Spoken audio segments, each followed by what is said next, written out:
نحمده ونصلي على رسوله الكريم أما بعد فقد قال الله تعالى في القرآن المجيد أعوذ بالله من الشيطان الرجيم بسم الله الرحمن الرحيم وننزل من القرآن ما هو شفاء ورحمة صدق اللہ مولانا العظیم۔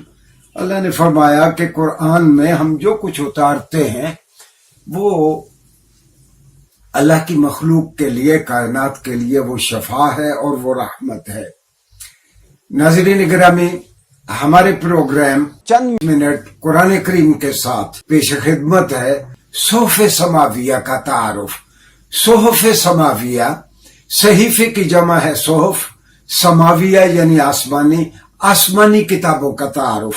یہ آسمانی کتابوں کا تعارف ناظرین اس لیے ضروری ہے، اگر آپ کو پتہ چلے کہ حضرت آدم سے جو سلسلہ شروع ہوا اور سیدنا محمد ختم النبیین صلی اللہ علیہ وآلہ وسلم پہ ختم ہوا، اس پر جو اللہ اپنے برگزیدہ بندوں پہ جو کتابیں نازل کرتا رہا سیدنا جبرائیل کے ذریعے اور صحیفے نازل کرتا رہا، اس میں قرآن کریم کا کیا مقام اور کیا مرتبہ ہے، اور کیوں ہم دعویٰ کرتے ہیں کہ قرآن کریم ہی واحد کتاب ہے جو ہر قسم کی تحریف اور رد و بدل سے اب تک محفوظ ہے۔ میں عرض کروں، اگر کسی تحریر میں ایک حرف کی جگہ دوسرا حرف لکھ دیا جائے تو اس کو تحریف کہتے ہیں، اور اگر اس کے اعراب بدل جائیں، اگر ایک نقطے کی جگہ دوسرا نقطہ آ جائے اس کو تصحیف کہتے ہیں۔ تو قرآن کریم ان گزشتہ 1450 سال میں ہر قسم کی تحریف اور تصحیف سے مبرہ اور بالکل پاک ہے قرآن کریم۔ ناظرین گرامی، عرف عام میں تو ہم یہ کہتے آئے ہیں کہ 4 ہی بڑی کتابیں ہیں زمانی ترتیب میں، توریت، زبور، انجیل اور قرآن کریم، اور حقیقت یہ ہے کہ مسلمان قرآن کریم سے محبت بھی بہت کرتے ہیں، لیکن یہ ہماری محبت ہے ایموٹیو لیول پہ، صرف جذباتی لیول پہ ہماری قرآن سے محبت ہے۔ جب ہم قرآن پڑھتے ہیں ہم کو قرآن سمجھ بھی نہیں آتا اور ہمیں قرآن کی تاریخ بھی معلوم نہیں ہے۔ ہم قرآن کی تاریخ بھی آپ کی خدمت میں عرض کریں گے، اور اس کے ساتھ ساتھ یہ جو ریویلڈ نالج ہے، اللہ نے جو مختلف کتابیں اور صحیفے آج تک اتارے جو ابھی تک ایکسٹینٹ یا ہم تک پہنچے ہیں، ہم ان کا بھی تعارف کروائیں گے۔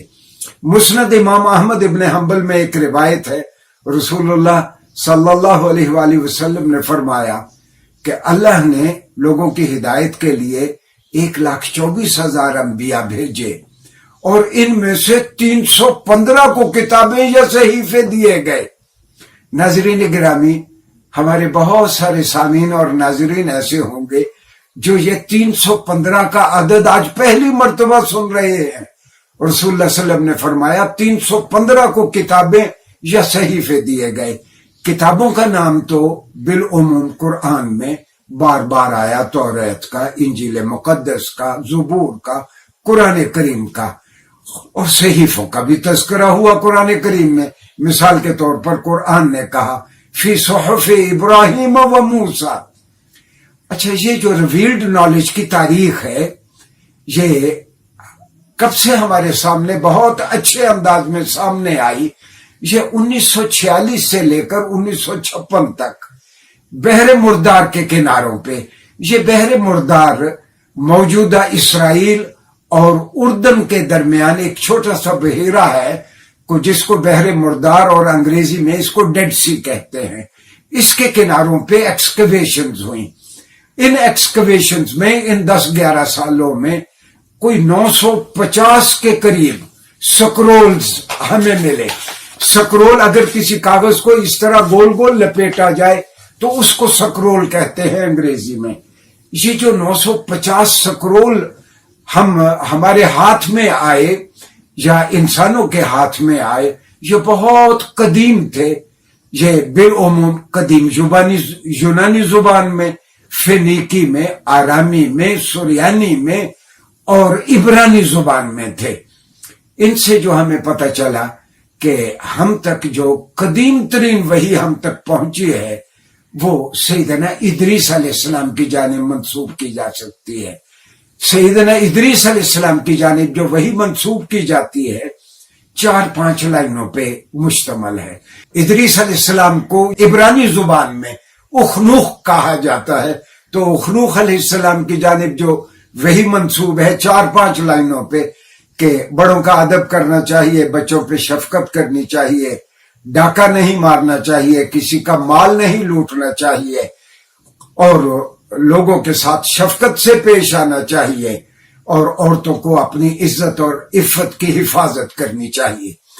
اس کے بعد جو قدیم ترین وحی ہم تک پہنچی ہے وہ سیدنا نوح کی جانب منسوب کی جاتی ہے. یہ بھی کوئی کتابی صورت میں نہیں ہے. کہتے ہیں کہ کسی زمانے میں یہ ایک مکمل صحیفہ تھا یا کتاب تھی، اب یہ بھی 4-5 لائنوں پہ مشتمل ہے.